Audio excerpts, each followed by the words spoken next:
You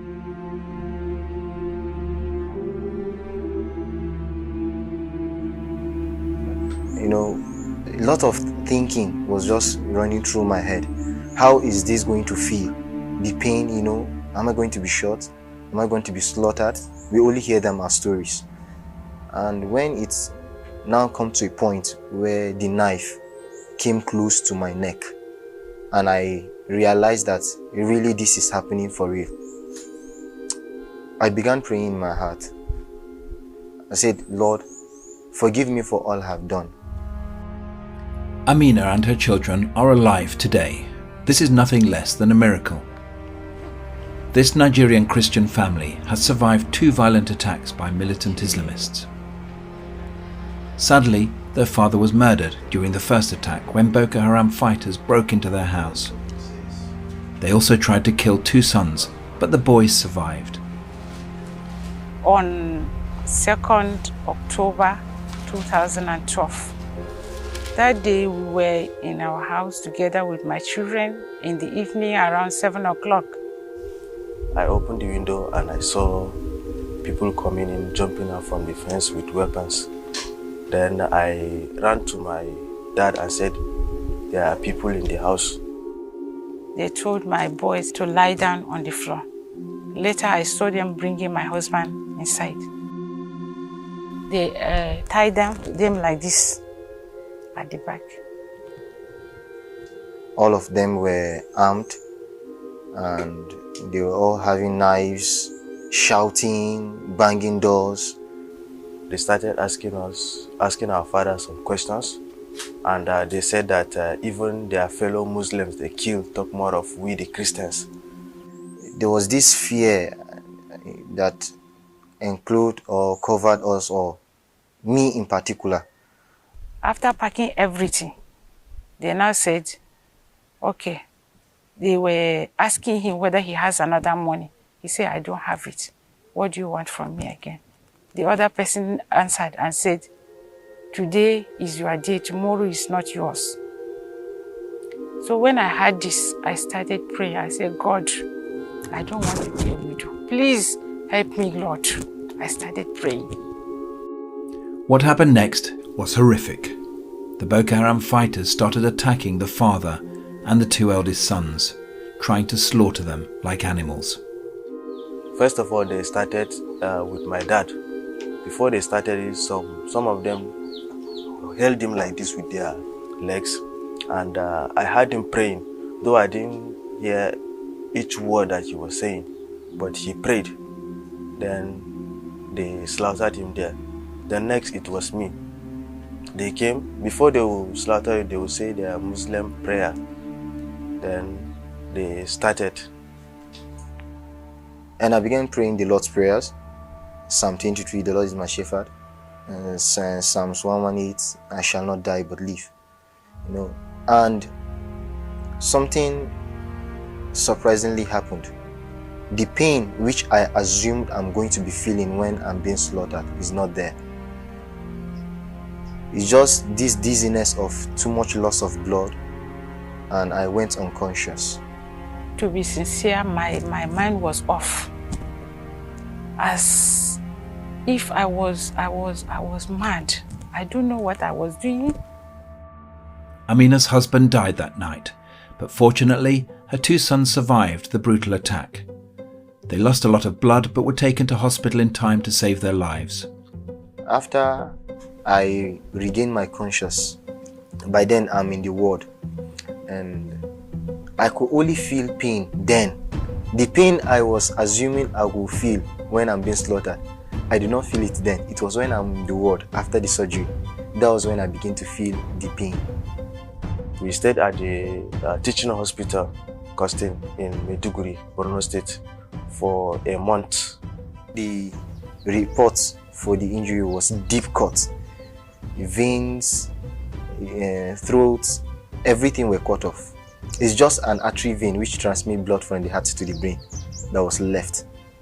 At first we were shy of the scar, you know, it's something that attracts attention. When people see the scar, they will be like, what really happened, you know? Some people are even scared. We had to wear clothes that has a larger collar or tie scarf around our neck before we could enter the public. But later we came to realize it's a testimony, it's an evidence of the existence of God. Manga and Daniel fully recovered. This family learned to live with their traumatic experiences. But a few years later, the second tragedy happened. Amina was travelling to a funeral with some other people in a minibus when Boko Haram attacked them. After killing the men, they abducted the women.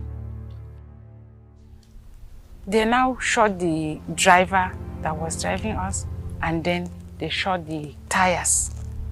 Our car got stopped. I was just shouting, I was just calling Jesus. I said, Jesus, Jesus, Jesus, have mercy on me. Lord, if I die today, what of my fatherless children?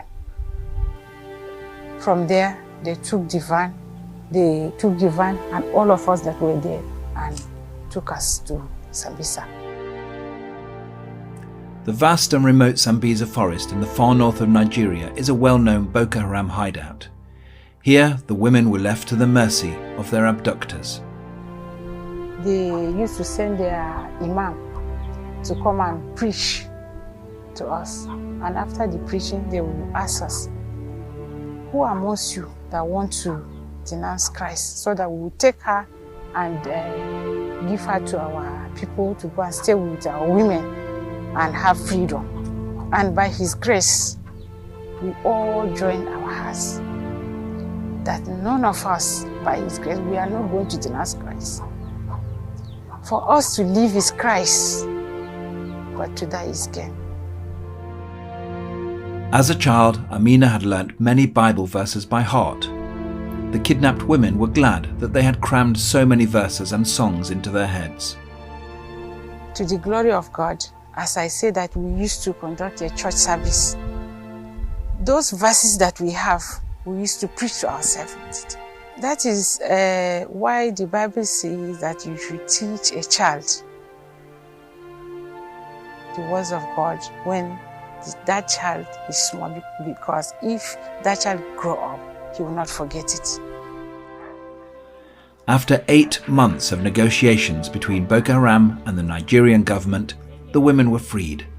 For Amina, it was clear that God had saved her life for a second time.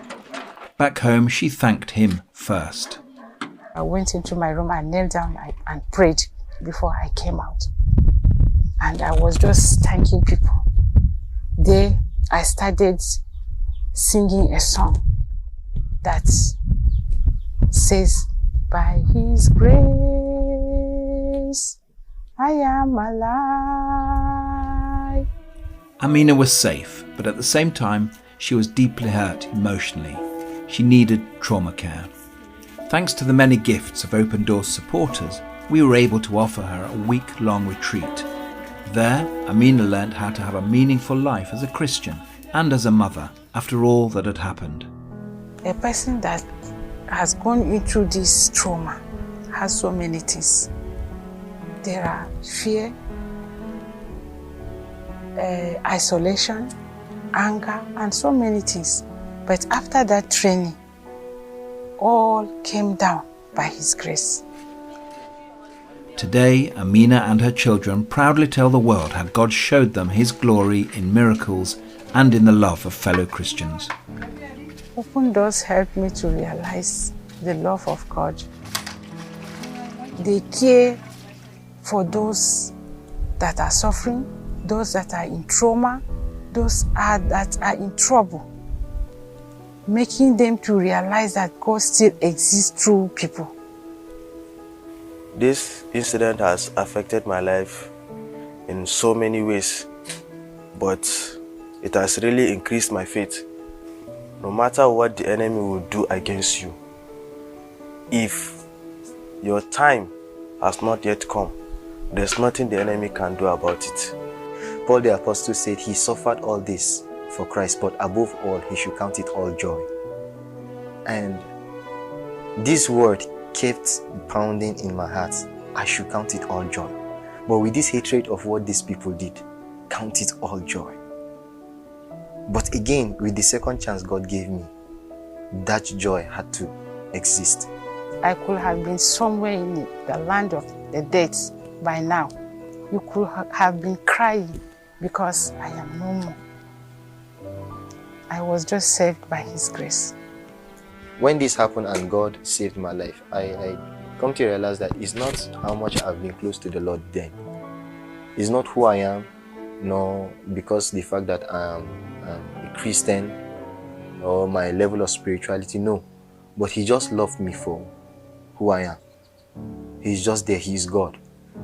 And our encouragement is to everyone. God is there. He loved you in spite of your challenges, your condition, whosoever you are. It's not for who you are, but God just loves you.